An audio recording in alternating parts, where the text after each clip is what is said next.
Well, KPRC2 is hearing from the negotiator who helped bring a peaceful end to a standoff involving a 64-year-old woman armed with a gun. She sat in a chair on the North Freeway for nearly 5 hours, but this standoff ended without a single shot being fired.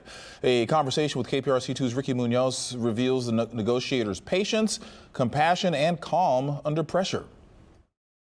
And it was Sergeant Aaron who got through to her. He's sharing how her smile made him realize that she was still there, still approachable. Now he's telling us what that smile meant and how it helped her save her life. She gave me the biggest, most beautiful smile I've ever seen in my life. And that's when things started to change and started to go more positive, was with that big smile. That moment captured just before sunset was a turning point in a 5-hour standoff on I-45.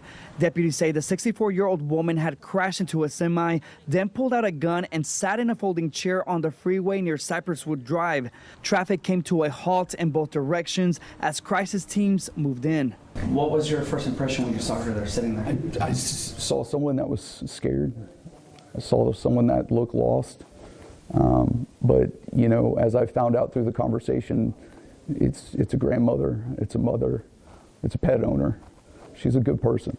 Sergeant Aaron Brown is part of HCSO's Crisis Intervention Response Team. He's trained for moments like this, not just with tactics, but with empathy. A negotiation has very little to do to talking. It has everything to do with listening. And I think that's the point that gets missed sometimes. Listening to understand. Not listening to judge or just to respond. Brown says the woman eventually stood up, walked towards deputies, and thanked them. No force was used. No one was hurt. She's now being evaluated at a hospital. I gave her everything I had. Everything.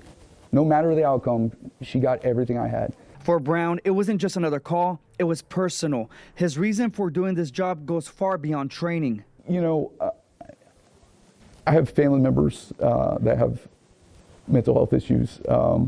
In 2012, my brother was shot and killed, and that really gave me perspective. So it shows you how finite life is, and how you really have to embrace everyone around you and enjoy the time you have.